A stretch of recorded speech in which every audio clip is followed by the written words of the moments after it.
Thank you, Alyssa. That was quite comprehensive. Are there any questions now?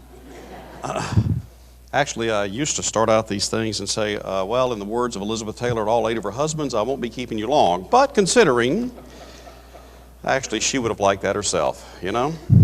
Okay, so Edwin Edwards. You know, Everett Dirksen said one time about Louisiana politics that he told his colleagues on Capitol Hill, if you want to see or want to take a graduate course in politics, go to Louisiana. And he was right. I mean, between Huey Long, between Russell Long, between Earl Long, you think I'm crazy? Uncle Earl, who did wind up going to an insane asylum, but only very briefly. And then when he went to Louisiana's version of it, he released himself by just simply saying, I'm the governor, let me go. So we've had quite the characters in Louisiana, and we go along with that. I mean, you had Orville Faubus for I don't know how many terms, 4 terms, I guess, here in Arkansas. And so it's always been sort of this kinship between Arkansas and Louisiana with regard to politics. And you can certainly say that, that Bill Clinton redefined Southern politics in general by becoming, if nothing else, the first Democratic president since FDR to be reelected to a second term. No small thing. So it's my pleasure to be able to delve back into and peel away and go back in time a little bit to kind of show us what the germ was for what really gave the impetus to an Edwin Edwards and, by association, to Bill Clinton. I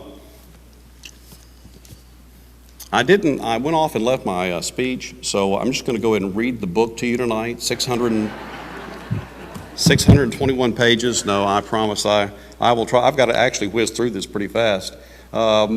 Starts out just pretty much like everybody else, goes to high school and graduates after about the 11th grade. It almost looks like a mugshot here, I know. This was about 2 years before he graduated, and that expression hardly ever changes. And I used to think, well, you know, there must be a lot going on in that mind because he never says much and his expression never changes, which made him very good at poker. But the reality was that he had a wide gap between his 2 front teeth, and he was very self-conscious about it. So he fixed that in the second term as governor, but you'll hardly ever see him smile. His grandfather, Bruyette, gave him this truck when he turned 15. The reason being is that when he was about 12, Edwin Edwards' grandmother, Mr. Bruyette's wife, suddenly died. And so back then there were no programs to take care of folks like that. Families took care of their own. So at 12 years old, Edwin Edwards was sent over to take care of his grandfather, to cook and clean for him. Now, by the time we get to the 1983 election, which is where I started covering him, he would go on about, we've got to save the hospitals, we've got to take care of the old folks, we've got to. And I thought, God, I just get so tired of this rhetoric. You know, you're just going for the jugular on this, and you're just trying to get people's sympathy vote. But the reality was, which I found out some years later in researching this book, is that he really did have a heart for older folks because he had grown up with people and had actually spent some quiet, lonely nights at 12 years old with a grandfather who had just lost his wife after 60 years. I suppose that would make an impression. So, on a much lighter side, he would see how many people they could cram into this thing how many teenagers he could cram into this car. And he would say, we always asked for people to put up about a nickel or a dime if they could afford it, so we could get to 24 cents for the 3 gallons it would take to fill this car up, and they could drive all Sunday afternoon. Yes, gasoline was once 8 cents a gallon. Graduates, like I say, in 1944, goes to LSU for a semester. Then he turns 17, joins the U.S. Navy, goes out to Livermore, California, and learns to become a naval pilot. They drop the bombs on Japan in 1945, August. And the very first thing that happens is when the cadets get back in there, the staff sergeant says, okay, pack your duffel bags, you're going home. The war is over. Edwards protested. He said, wait a minute. We're only 3 weeks away from finishing this course. Can't we go ahead and finish this and just go ahead and get the ticket, get our pilot's license? Staff sergeant said, you're about 2 seconds away from a court-martial. I said, go home. And he said, that was my first run-in with huge federal government waste. We had been in this course for about a year, and here we were as if there was never going to be another war, never going to be another need for a naval pilot, and they pulled the plug on us with only 3 weeks left to go. He said, I got to change government. So he goes back to LSU and in 3 years gets his undergrad and law degree. Top of his class. He wants to get a job with Phillips Petroleum. Can't do it because he has a slight accent. Goes back to Marksville in Voiles Parish. Goes back to his hometown. And he went back to the Chester Coco, the lead attorney at that time in Voiles. And he says, look, kid, there's about 5,000 people here and they don't sue much, so you're going to starve. So he said, I couldn't win, couldn't catch a break. So his sister was living in Crowley. This is where the Crowley Edwin Edwards story starts. And so he said, I went down there, 25,000 people in this town. Now this is 5 times bigger than where he's coming from. So he goes down there. First thing he looks into is the phone book. He checks out the phone book, the yellow pages, and sure enough, he can't believe it. There were 25 attorneys in Marksville. There's only 12. He has hit the legal jackpot in Crowley, Louisiana. Immediately gets a place above a drugstore, gets his law degree, gets his law books and everything, puts them upstairs, gets his shingle, sets it out. Very first thing that gets thrown at his door is the new phone book. He rifles back there to see if he's got the Edwin Edwards attorney at law. Not only is it not in the yellow pages, he realizes there's 42 attorneys in Acadia Parish. And so they had left out 2/3 of the attorneys in the book from the year before on which he had made his decision to move to Crowley. So he said, man, I was just, 3 weeks later, he marries his sweetheart from high school, Elaine Edwards. And they move, like I say, to Crowley. He sets up shop, and it didn't go real well for a while, but what did save him was the fact that he could talk Cajun French and English, and so he began to translate for oil and gas companies that were trying to get leases in South Louisiana. And he became known as an attorney who actually would stand up for the little guy instead of making the money he could have made by representing the oil companies and getting a much better deal for them. They're Olin Mills' first little deal there. He also, in 1959, became the president of the Crowley International Rice Festival. That would be Governor Edwards, the future governor, to the far right, and the Foster Grants. The guy in the middle there is T.A. Thompson. He was the 7th Congressional District Congressman from Crowley. And the guy on the far left right there you may recognize as the United States Senator from Massachusetts, a guy named John Fitzgerald Kennedy, wearing the coveted rice hat. Now, you know that the future President Kennedy was going for a vote here because Kennedy despised hats. You will very rarely ever see Kennedy in a hat. So that tells you he was on the politicking campaign trail. Now, what, pray tell, would bring a man from Boston who is a born millionaire to Crowley, Louisiana in 1959? I'm so glad you were going to ask. Well, Senator Kennedy came to Crowley basically because of the 1956 Democratic National Convention in Chicago. In 1956, the Democrats, they had nominated Adlai Stevenson, and then a guy was supposed to be on the VP ticket named Estes Kefauver. Does anybody remember Estes Kefauver in this room? Okay, I see a few people, but even back then, a lot of people didn't know who Estes Kefauver was. He did have the Kefauver hearings, but most people were out of that loop as well. Nevertheless, in 56, a guy named Camille Gravel, a very famous attorney out of Alexandria, and a guy named Edmund Reggie, who was a youngest state judge out of Louisiana. Edmund Reggie, who would later become Ted Kennedy's father-in-law. Edmund Reggie and he were young upstarts in the Democratic Party, so they go to Chicago. All 24 delegates go to Chicago on a train because our then governor, Earl Long and Blanche, were afraid to fly. Now, taking a train from Baton Rouge to Chicago took about 2 days. So finally, at the end of that 2-day period, they get to Chicago, and Blanche and Earl can't be bothered from all this weary traveling. So instead of going to the convention, they go to the horse races. This is a true story. I'm supposing that had something to do with economic development. We don't know where the money came from for them to go to the horse races, but we can only assume it came from whatever expense account. So nevertheless, they go to the 56th convention. So these two young upstarts, Camille Gravel and Edmund Reggie, are sitting on the convention floor, and they go, there is no way that Adlai Stevenson and Estes Kefauver are going to win against Richard Nixon and Dwight Eisenhower. Not going to happen. So they're pretty bummed out about that. Well, thanks to the alphabet, Louisiana would be sitting next to Massachusetts, Maine. Yes, and these people were all pumped. Man, you just got to meet our new senator. He is good looking, he's great on the stump, got a beautiful wife, and best of all, he has Joe Kennedy's money. Okay, well, it's worth giving a shot. So they went upstairs, they met with Bobby and with Jack. Jack comes down, talks to the 24 delegates. We flip our votes from Kefauver to Kennedy. 1956. Kennedy was that close to going on the VP ticket with Adlai Stevenson. Most people don't even remember that. So anyway, about that time Earl comes back. You did what? So Earl has not had a very good day either place because he had promised all those votes to Kefauver. And so they get into a fight. The 24 delegates still vote for Kennedy on the second ballot, but Kennedy falls short. According to Kennedy, about 20 ballots, I think it was. I think it was closer to about 100, but Kennedy said in a newsreel it was 20. Nevertheless, they go to leave the convention.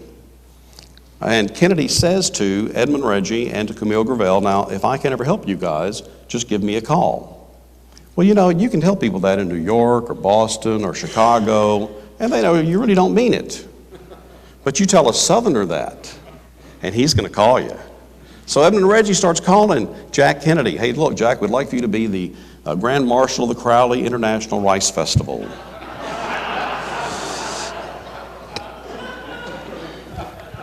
Now, wouldn't you like to be a fly on that wall? The what? Well, Jack, you know, it's the Crowley International Rice International. I've never heard of it. Well, you will. It's be great for your campaign. No, I don't think so. So he politely declines in 57 and 58, but he says yes in 59. Why?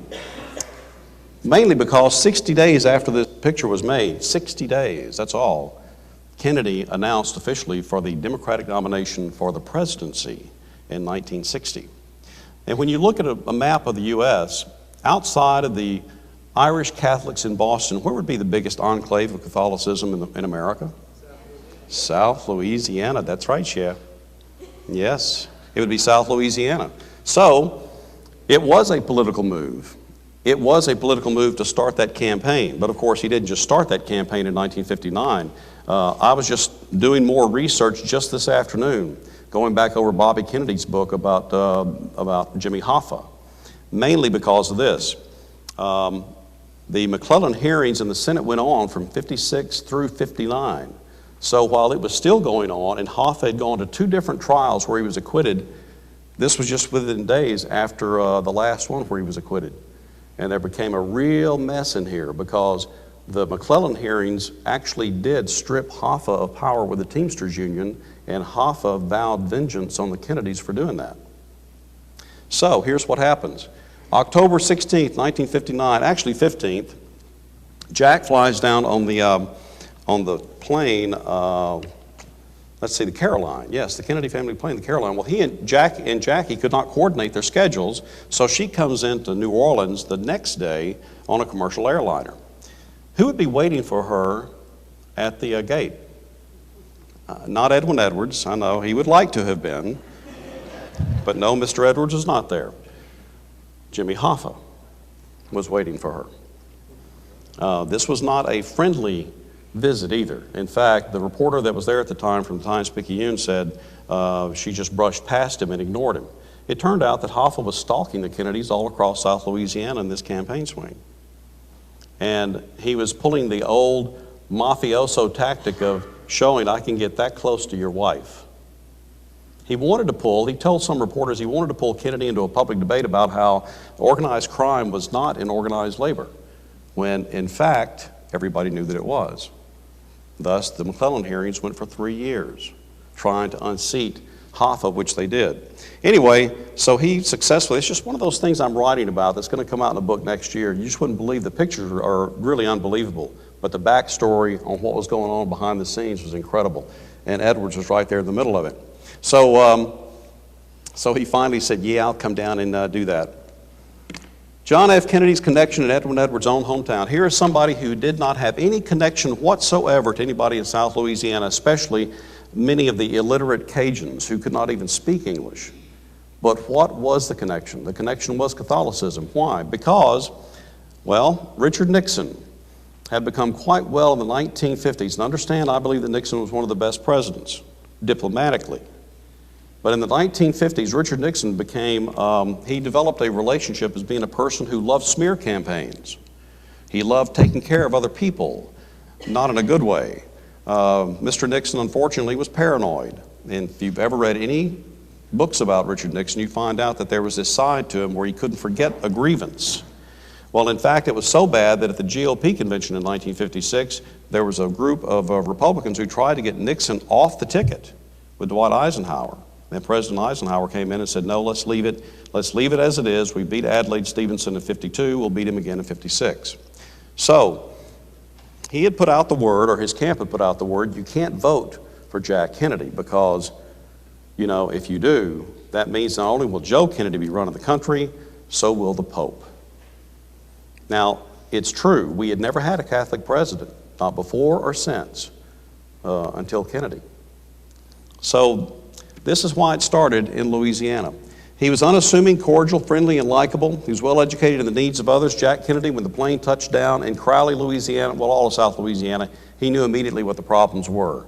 But more than that, Edwards saw how he connected on a human level in very much the same way that Bill Clinton does.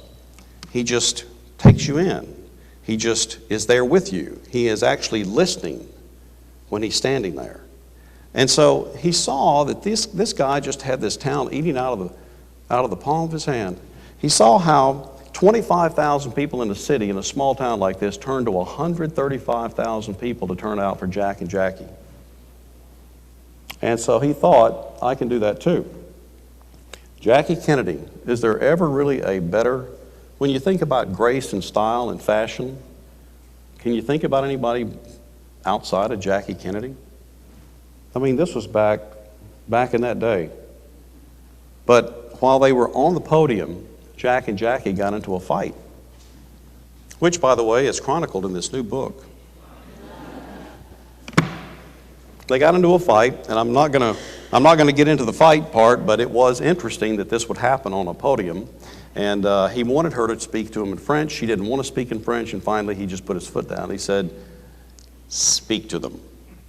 So she gets up and she says about 5 sentences in Parisian French to all these folks who can understand French. They do understand her because she says very lovingly in about 5 sentences, when I was a little girl, my father told me that Louisiana is a little corner of France, and I've been in love with it ever since. Wow.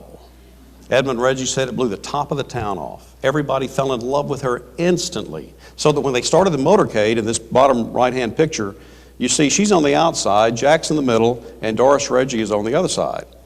And Mr. Reggie is in the front seat. He says every time there was a slowdown, they would have this mob would just circle around the car, and that they would come to give her things, cookie, candy, trinkets, anything, to Jackie Kennedy. And they would just look at Jack and go, "Oh, hey, Senator, it's good to see you." And they would go back to talking to her. He said it was an amazing thing. He became so secondary in her light, which, of course, 2 years later bore out when they went to Paris. And then that's when he made the famous line about, I am the man who accompanied Jackie Kennedy to Paris. Well, that day he said, I'm the man who accompanied Jackie Kennedy to Crowley. But nobody heard it. Anyway, so he sees that, and he immediately starts to run for a state Senate seat against 20-year incumbent Bill Cleveland. I like to tell younger audiences that device he's holding in his hand that's red used to be called a telephone, and it was connected to a wall. You could not make a call from just anywhere. I have had so many school students say, "Oh, wow, that sure is inconvenient." Yeah, it is. And you know what? True. When we used to have to make a call from the car, we'd have to take a big long reel wire and reel that thing out the window.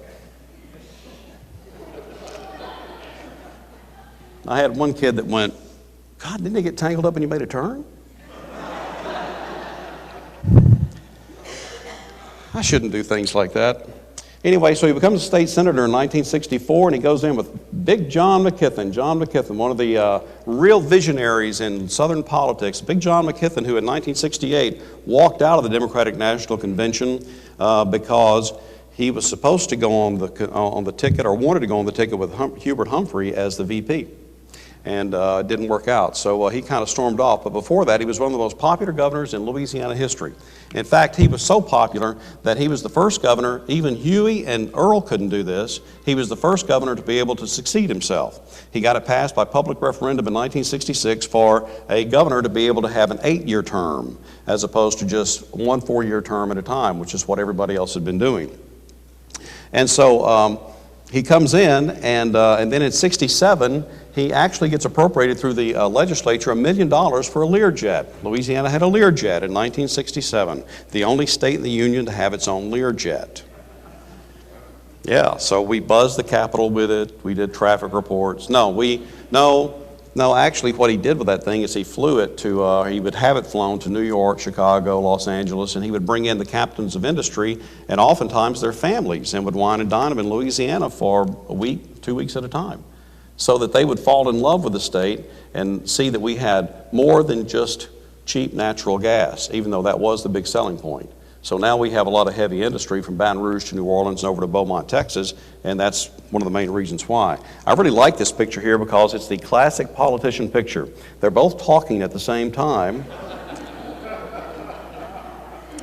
and neither one is looking at the other.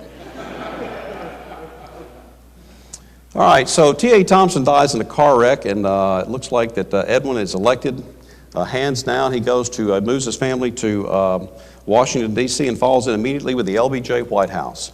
Lyndon Johnson, of course, from southeast Texas, Edwin Edwards from southwest Louisiana, had some common ground there, literally, as far as geography goes. But more than that, these two right here were instrumental in saving a lot of American farms, because we were running budget deficits during the Vietnam War, and one of the first places that Congress wanted to cut was farm subsidies. So these two they stood in the way for a while, and they were able to stop that kind of action from happening. Now, one of the funny things is that he loves to talk about, or loves to remember, is he went to a barbecue with the president one time over in Alexandria, Virginia, at Barefoot Sanders' house. And he says, I'll never forget it, walked into the backyard, here's the president of the United States in his jeans and cowboy boots, sitting at a wooden picnic table. And he says he's got his favorite food in front of him, a big platter of barbecued ribs. He says, the closer I got to that, though, I realized there was something different about those ribs. They were moving. He said, I got closer and I realized it wasn't the ribs moving, it was something on the ribs moving. It was a hot August day and they were covered in flies. As he gets up to the table, it's right here, these fly-covered ribs are in front of the President of the United States. And he says, before I could say anything, as soon as I got up to the President, he says, here, Edwards, get a rib.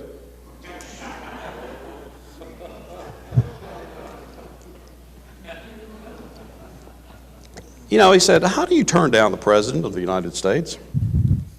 So he said, well, he thought real quick and he goes, you know what, Elaine and I just had a hamburger on the way over here and we're just here for the cake and ice cream. But thank you, sir, very much. I'll pass. And he said, I'll never forget it.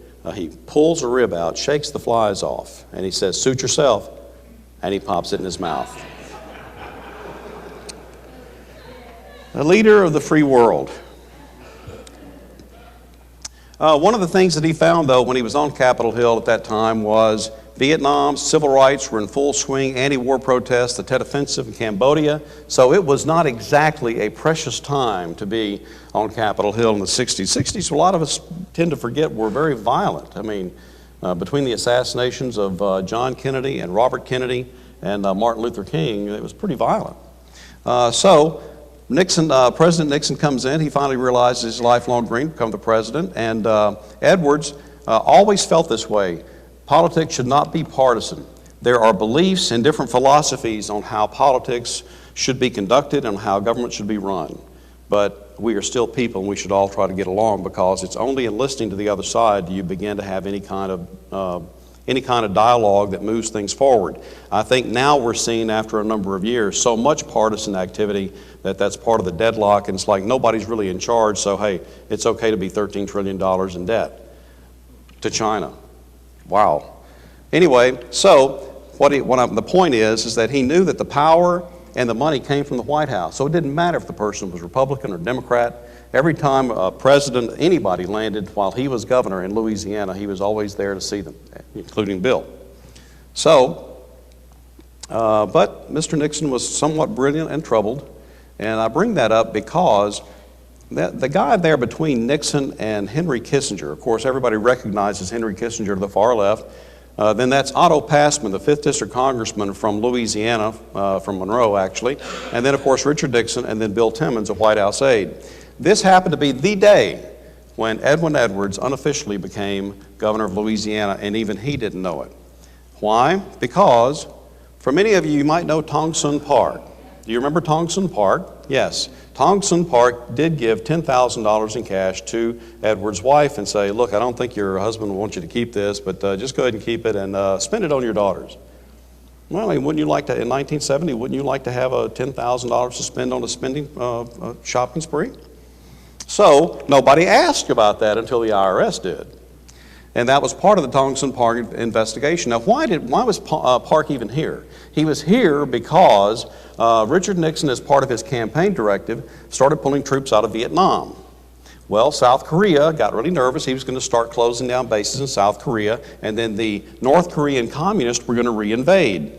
It's funny, we still have that problem today. So they're afraid that the communists are going to reinvade South Korea. So he sends over Tongsun Park to wine and dine the congressmen, remind them that South Korea still wants to remain a democracy. Please do not forget us. Well, it turns out that Edwin Edwards and Otto Passman represent the rice-growing regions in the state. And they don't sponsor any legislation for Tongsun Park, but they peg him as an easy mark and say, look, you know, your biggest import's rice. Why don't you buy America's most nutritious rice from Louisiana? Park says, only more than happy to. How much should I buy? Oh, how about all of it? And how much would that be? Well, it turned out that we had, and as well the rice-growing regions of southwest or southeast Arkansas, had bumper crops in 67, 68, 69. And so all the grain elevators were slammed full of rice. And rice prices were quite depressed as a result. In fact, a number of rice farmers teetered on the point of bankruptcy. Well, here you go. Tongsun Park decides to go ahead and buy that $40 million worth of Louisiana rice.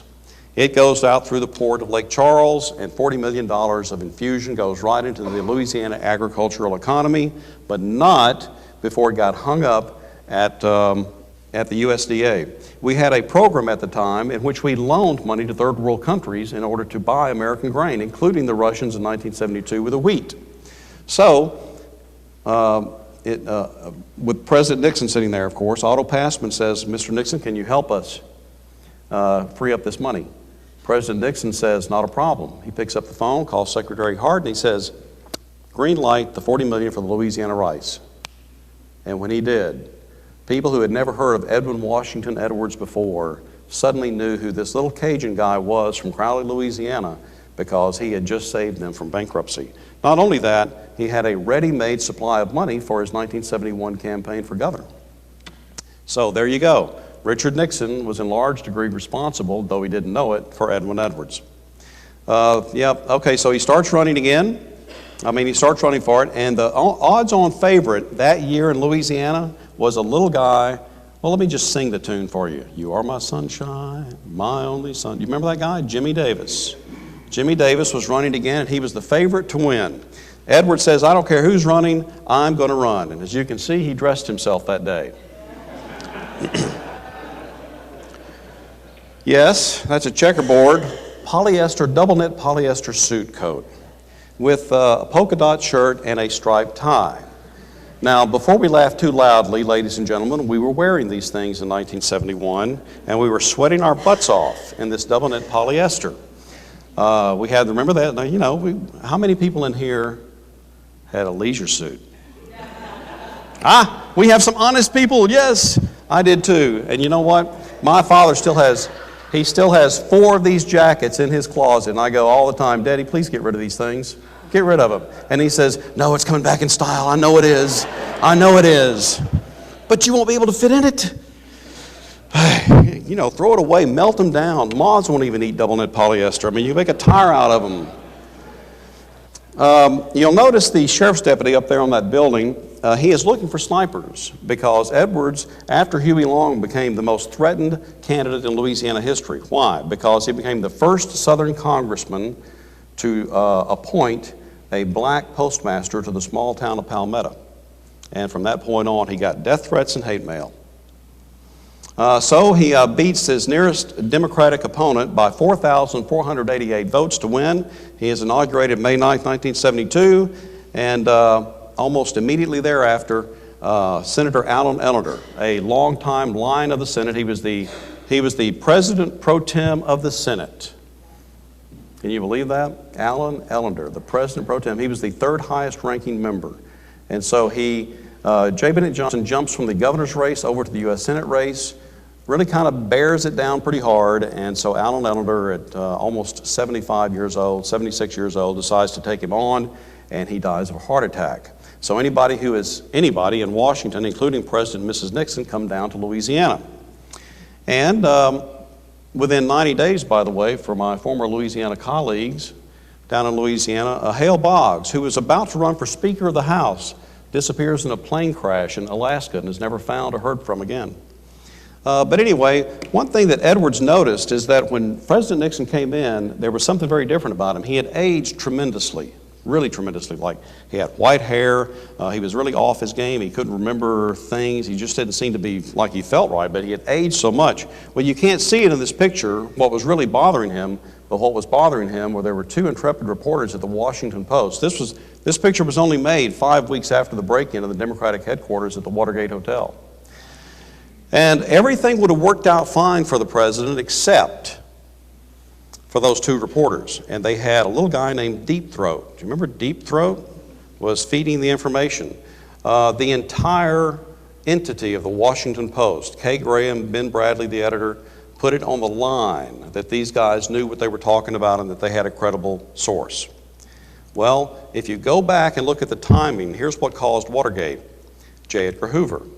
J. Edgar Hoover had been running the FBI for about 30 years. And there were many presidents who had wanted to get rid of him, but they couldn't because he had everything on everybody. He had a file on everybody in Washington and really in the country. But they couldn't get rid of him. So in May of 1972, J. Edgar Hoover dies at home, alone. Interestingly, there was no investigation and there was no autopsy. Isn't that wild? Now, I'm not saying there's a conspiracy. I'm just saying that wouldn't it seem like that the chief of the law enforcement, the biggest law enforcement wing of the United States government dies at home alone? Wouldn't you do a little investigation? Anyway, he dies, and President Nixon appoints a guy named William Gray. I believe it was William Gray he was a political appointee to head up the FBI. He passes over the assistant FBI director that J. Edgar Hoover groomed. All right, so 3 weeks later, June 17th, almost 4 weeks later, is the break-in of the Democratic National Headquarters. Now, what was the big problem here? Richard Nixon was going to win against George McGovern. There was no question. He was a shoo-in to win re-election. Richard Nixon was consistently at the top of the list every year of the most admired and trusted men in America. Why? Why would they break into those headquarters? What were they looking for? You see, Nixon still remembered some of the ranking Democrats from the 1950s, and he still held that grudge. And he wanted to find out who the ranking Democrats were with money, and he was going to spend that last term trying to destroy them. He just couldn't let it go. And so they thought that they had it taken care of. I mean, let's face it, after J. Edgar Hoover died and he had made his appointment to the FBI, he thought that he could control the investigation. Well, June 17th, of course, happened, and we all know Forrest Gump caught them. Here were the five guys in the Watergate Hotel as what they broke into. James McCord led the way. But here's what got him. June 23rd, about 6 days later, Haldeman is sitting in the Oval Office with President Nixon. They're about to go to lunch. Haldeman says, we've still got these two reporters at the Washington Post who are asking about this, and they keep coming up with stuff that we don't know where it's coming from. How do you want me to handle Watergate? President Nixon said, well, when you get the FBI in here, just tell them it'll be another Bay of Pigs type thing. matter of national security. In other words, lie to them. When his new lawyer, James St. Clair, heard this 2 years later on this is one of the tapes that President Nixon held on to. And then in 1974, the Supreme Court came down and said, Mr. Nixon, with all due respect, you've got to let us have those tapes. When James St. Clair heard this, he went over to President Nixon, who was holed up at Camp David, and he said, Mr. Nixon, or Mr. President, your case is unsalvageable. When this comes out, they will know that you knew. And the president said, well, what do you think we should do now? And St. Clair said, there's no we to it. You will either be impeached or you will resign. And I can't guarantee there won't be some criminal trial as a result. So, can you imagine being there in that room? So, Mr. Nixon, there were people who came over from the Republican Party, and they said, we can't stand behind you anymore. I'm afraid you're going to have to resign or be impeached. So, these are the two guys, Bob Woodward and Carl Bernstein. And this is he tendered that to the Secretary of State, and Nixon becomes the first president to resign. And Edwin Edwards is watching this. In fact, he puts in all of these televisions into the governor's mansion, invites the Capitol correspondents over to watch this, and he said, he had been saying the whole time, if President Nixon just came clean on this, it's not that big a deal. Just admit that you knew it and go on. But he just couldn't do that. So it's odd that transparency, which is what he was for, wound up coming to bite him in the butt. In fact, as soon as he was taking the oath of office, he was under investigation. Edwin Edwards had never been under investigation before. As soon as he was taking the oath of office, he was under investigation because of this guy here, but I'm not going to get into the details of that. It's a little complicated, but it's really, you're not going to believe how that worked out. Anyway, 22 grand jury investigations over about 30 years, and he was, nothing ever resulted from it.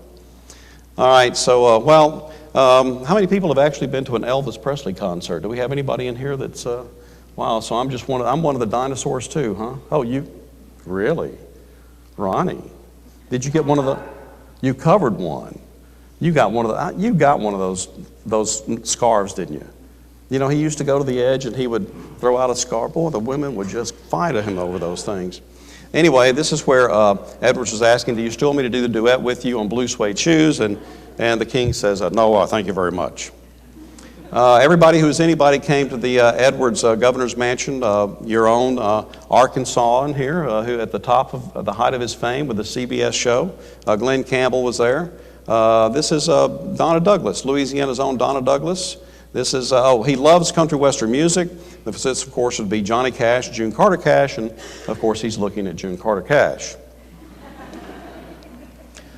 He told Kiss an Angel Good Morning, Charlie Pride, that I sure hope they don't pass around this picture because it might ruin your reputation. I guess you got to be from Louisiana to get that. Audrey Meadows, of course, from the Honeymooners and other places. Of course, Edwin once again dressed himself that night. Bob Hope was a frequent visitor. Every time he came anywhere close to Baton Rouge, he would fly in and actually spend the night at the governor's mansion, and then they would stay up half the night trading jokes because their humor was so much alike. In fact, when Bob Hope was hired by Edwin Edwards' opponent in 1983 during that campaign, the reporters flocked to Edwin Edwards and said, well, we thought he was your friend. And he said, he is my friend. In fact, I'm buying some tickets. I'm going to go to that. Lawrence Welk. Wasn't that nice? Jim Liberace. This is Jim Neighbors, Gar Lee. This is Jackie Gleason, though I'm not sure that Jackie knew that he was in Louisiana considering the amount of alcohol on that table. They gave Edwin a plaque in his hometown in the first term, and it was stolen about 10 years ago. They just replaced it about 2 months ago. That is his mother, Agnes Bruyette, to the far left. Then that is his brother, Marion, who is the only sibling still living, and then, of course, his wife, first wife, Elaine, and then Nolan Edwards, who was killed by a disgruntled client during the 1983 election. He was an attorney and was killed by one of his clients. John McKithen, as good as he was, he left us with a $30 million deficit, and he also left us with the legacy of the Louisiana Superdome. In 1966, after Texas opened up the Astrodome as the 8th wonder of the world, Big John said, we're going to out-Texas Texas. We're going to build one so big you can put the Astrodome in it. Knowing full well that as governor, he would never have to pay for it. So he left that for the next governor to pay for, which was Edwin Edwards. But he sold it to us at $35 million. There was no way the Superdome was ever going to cost $35 million. Never, never. If you made it out of toothpicks, it wouldn't have cost $35 million. It wound up costing $166 million. So it went well over budget. But one thing that Edwards did do to try to expunge that debt, he passed an oil severance tax from a flat tax of 25 cents a barrel, which it had been for decades, and he fought the oil companies and won and got it to 12.5% of value, because he said, whether you guys like it or not, OPEC is going to take over the production and pricing of oil, and it's going to go only one way, up. And so when they did, Louisiana was awash in money by the late 1970s, and a thing we called the embarrassment of riches. We were the most cash-rich state in the nation at a time when New York City was declaring bankruptcy. It was phenomenal. Of course, throwing that kind of money to politicians is like throwing meat to piranha. So we did find places to put it. And that would come back and bite us in the butt later. Now, that $30 million deficit that he inherited in 1974, we flipped that in 2 quarters to an $88 million surplus. First new Louisiana Constitution since 1921 he got through is CC 73. And he was, as Alyssa was mentioning, he was the first governor in Louisiana to hire blacks and women to key positions, more than all previous governors combined, and at the time, more than all Southern governors combined. Salary, $28,750 to oversee 55,000 state employees, many of whom could not be found.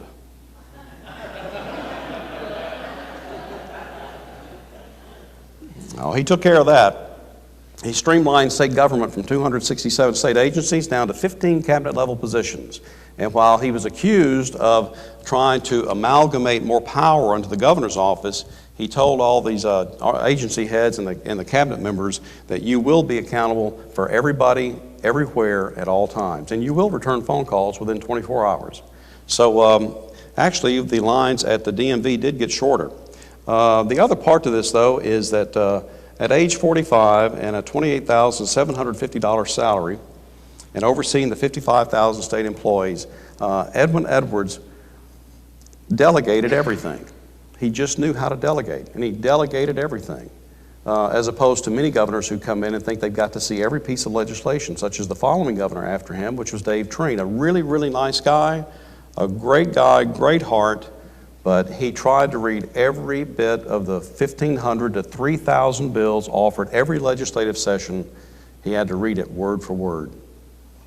Can you believe that? Anyway, he didn't. He delegated it and said, report back to me.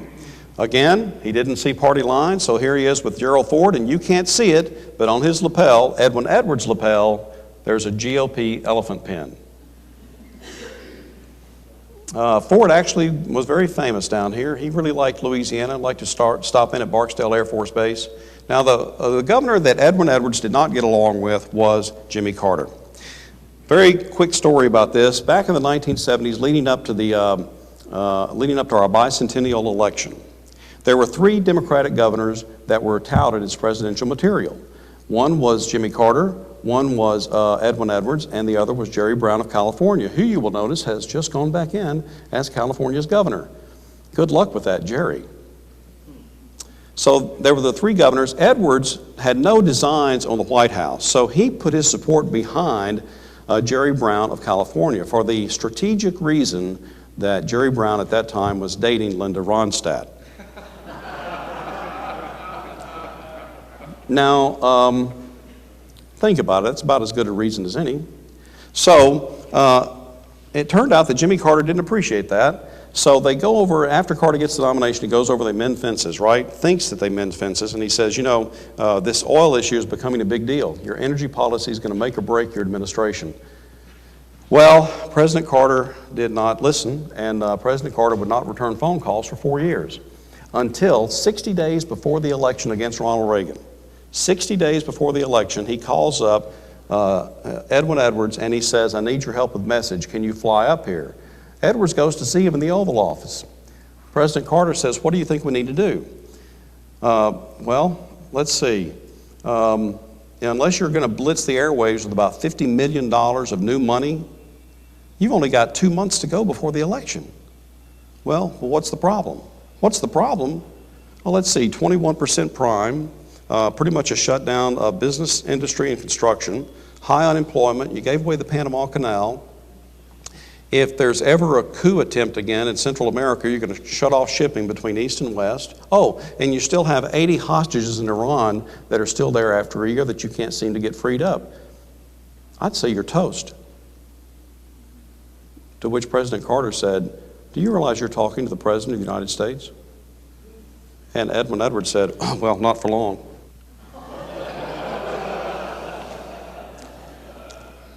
See, during the administration, President Carter had threatened to send in the Marines to nationalize Louisiana's pipelines. Part of this is because the federal government's policy at that point was to force producing states in oil and gas, producing states, Louisiana, Texas, Oklahoma, and California, into selling domestic crude for half the market as our way of helping out with inflation. Edwards says you're only going to make us more dependent on foreign oil, which is exactly what happened. So, anyway, President Carter did lose to Ronald Reagan, 484 electoral votes to about 44. Then he has his own term with Dave Treen. I already mentioned something about that. The populist is back on the stump. He's seen as the savior. He goes in with Willie Nelson on the road again, sings his, we're trying to get Willie Nelson down for the summer, to sing On the Road Again for his campaign theme song. And he wins by becoming the first Louisiana governor to receive over 1 million votes. He takes, to pay off his $4 million debt, he takes 617 friends and family to Louisiana, and you went, didn't you? Yeah, I couldn't go. Not at $10,000 a pop. Anyway, so they go over there, they have a good time. His former nemesis, J. Bennett Johnston, is sitting at the end of that table at the Palace of Versailles. Now think about this. In American politics, have you ever heard of this? Even Ronald Reagan commented, I've never done anything like this. I wish we could have done that. But anyway, you got to say he did it in style. Okay, so we talked about that. He bailed out Louisiana's workman's comp to the tune of $800 million, bringing together industry and labor. These two people are still in Baton Rouge, and I talk to them from time to time, and they really lament the fact that there is no more unity like this. And it really has not served the state well. Edwards is then indicted for a hospital certificate scandal. He is hung jury in the first trial, and then he is, here's the dream team, and then he is acquitted in the second trial by U.S. Attorney John Volz. And here is where he started to go wrong. Beware the gloat. He walked out on the courthouse steps after the acquittal, and he blasted the federal system. He blasted the U.S. Attorney's Office. He blasted the investigators. He blasted the FBI. You know, you might slap a tiger once, but you won't do it a second time. So he says he wishes that his wife had done this more often. And he said this many times to me in prison. I wish that I had kept my stupid mouth shut. And we thought that he was gone. We really did. By 1987, we thought Edwin Edwards was gone. He conceded the race to Buddy Roemer, who came up in the last month from 5th place to win. And he was in a somewhat manipulated election, manipulated somewhat by the Times-Picayune. That is also covered in this book. And it could be part of the reason why nobody at the Times-Picayune ever returns my phone calls, the publisher or the editor. So he concedes the race to Buddy Roemer, and he said Buddy had better keep his bags packed because as a reformist, if he plans on trying to change Louisiana that much, he'll be a one-termer. And indeed, he was. Edwards and his wife filed for divorce after 40 years. We think he's politically dead, and he would have been, except there was a little guy from Metairie comes along, a little guy that when he went to LSU, he celebrated publicly and proudly the birthday of Adolf Hitler. He later became the grand wizard of the KKK. David Ernest Duke. He became Mr. White. And so suddenly, all of the, not just national, but the international press descended on Baton Rouge, and they were all asking us, what are you morons doing? I mean, Buddy Roemer fell through the cracks, and now we have a neo-Nazi, former Grand Wizard of the KKK. And anyway, about 3 days before the election, a reporter asked Edwin Edwards, is there any place you think you two could be alike? I mean, you're ultra-liberal, he's ultra John Birch conservative. Could there be any common ground here? Without even flinching, Edwin Edwards said, yes, there is. We are both wizards under the sheets.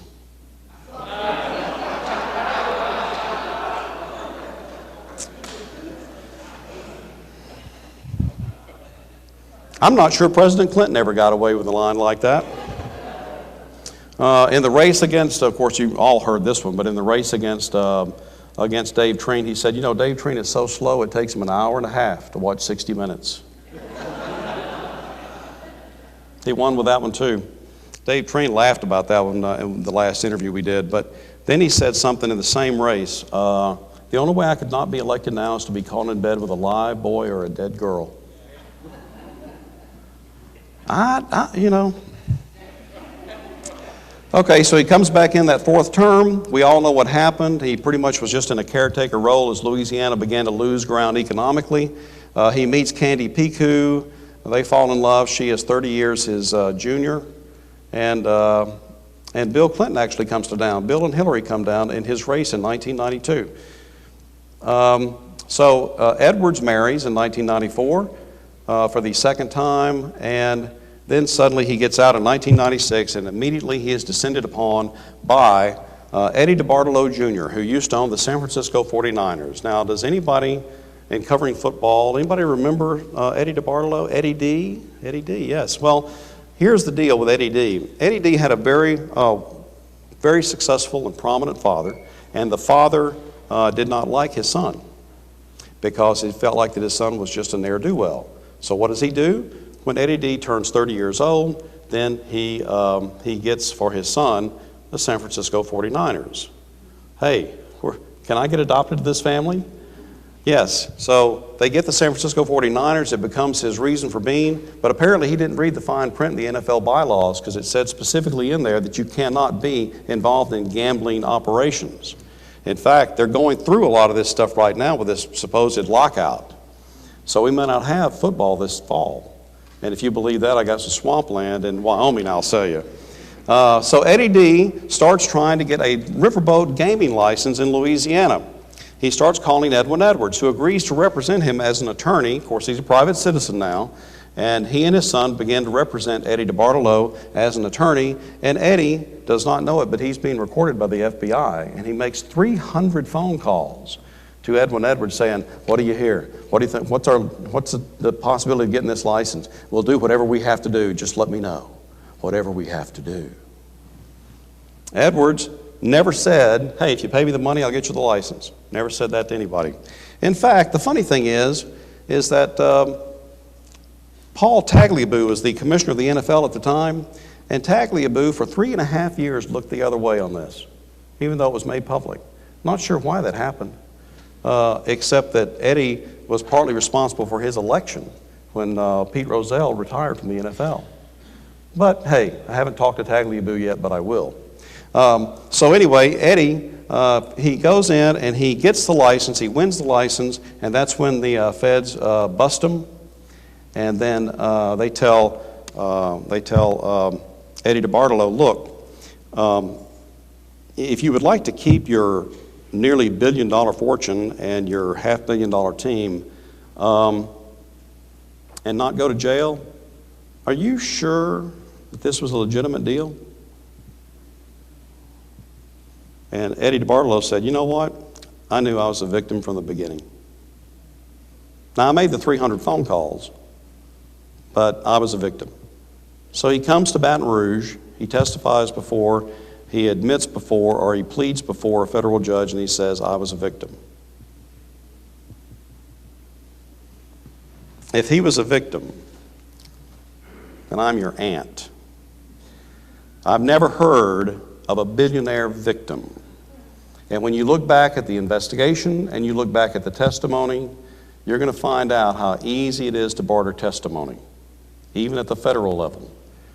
There is no way in the world he was a victim, because the very next morning after the supposed extortion attempt of $400,000, he and Edwin Edwards on a plane together going down to look at a boat in Fort Lauderdale. Now, if somebody was holding you up for money, I don't care what the figure is, but if they were doing it in a very sadistic way, in an animalistic way, in an antagonistic way, would you want to ride in a car with them all day for 2 days and carry on a chummy conversation? Well, anyway, so the federal government says in its last closing argument, we know we didn't really prove the case.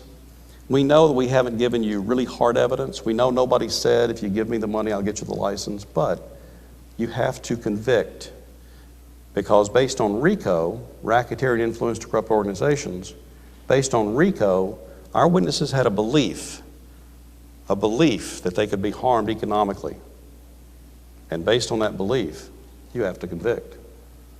The jury had 2 weeks, which they wrangled over this issue.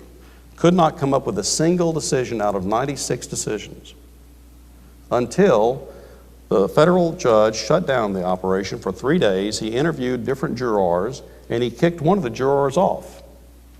And he charged the other 11 to go ahead and render a verdict. So they did. It took them another few days, and there's another extenuating circumstance in there, and I just don't have time to get to it right now, but if you ask me the question, I'll answer it. Anyway, so he is found guilty on 17 out of 26 counts of RICO, and then he is sent to prison for about 10 years. There was a federal prescription at the time on this, and Edwin Edwards was given a double sentence. Instead of 5 years, it went to 10, and then with 85% of the time he got out after 8.5 years. He will officially be done in July. So he goes to prison, and now he just got out back on January the 13th. And that, ladies and gentlemen, is 83, almost 84 years of living, 50 of which was done in public service. And I've asked Edwards a number of times, was it worth it? And he says, yes. We helped a lot of people. I've had a great life. Not everything works out. Not everything works out to your benefit.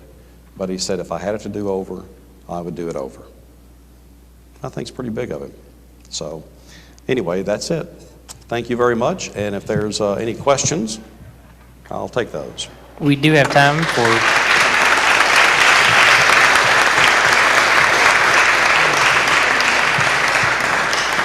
We do have time for a couple questions. If you raise your hand, we'll get a mic to you. Right there.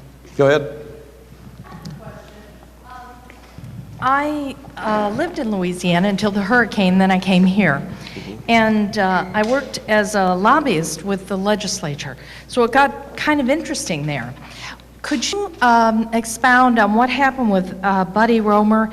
Did he get somehow, was he put in jail, or was he somehow associated with Copeland's downfall? Do you remember that part of the story? No, you mean Buddy Roemer? Buddy Roemer never went to jail for anything. Did his brother? He was accused of a couple of things, but his father did go to jail for Brylab, and then he was acquitted after he had served the time. He went to jail for what? He was acquitted. I mean, they overturned his sentence. They overturned his verdict after he served the time. The old man, Buddy Roemer's father was Edwards' first campaign manager, and then his first commissioner of administration. So, and now Buddy Roemer, in case you have been keeping up with this, is now running for president. So Mr. Roemer, who has not held public office for 20 years, is now hitting the caucuses around the country as a Republican. So that's an interesting story too. That's also covered in this book, I might add. Here we go. In 1990, I was interning at the ABC affiliate here in town, and this reporter that came up from Baton Rouge to work at that station, we were watching the NBC affiliate station, and their weathercaster, he said, that was one of Edwin Edwards' honeys. That was the word he used. Really? Yes. How big of an issue was his philandering? Well, it was a pretty big issue, mostly to his wife. There was a lot of people who cared at the time, and the philandering part has become a really big deal in American politics. It's in Edwin Edwards' day, it was one of those things where he pretty much just laughed it off, and he could get out of it. He could get away with it.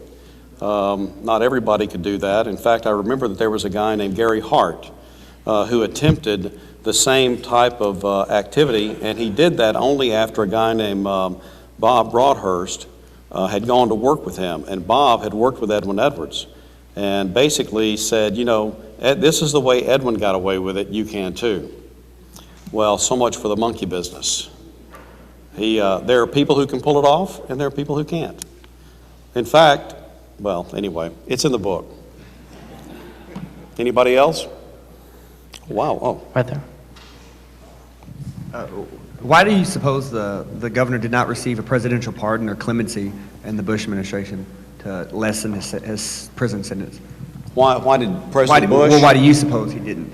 Why did President Bush not pardon or commute the sentence? The crazy thing about this is the Supreme Court wouldn't even hear the appeal, and they should have.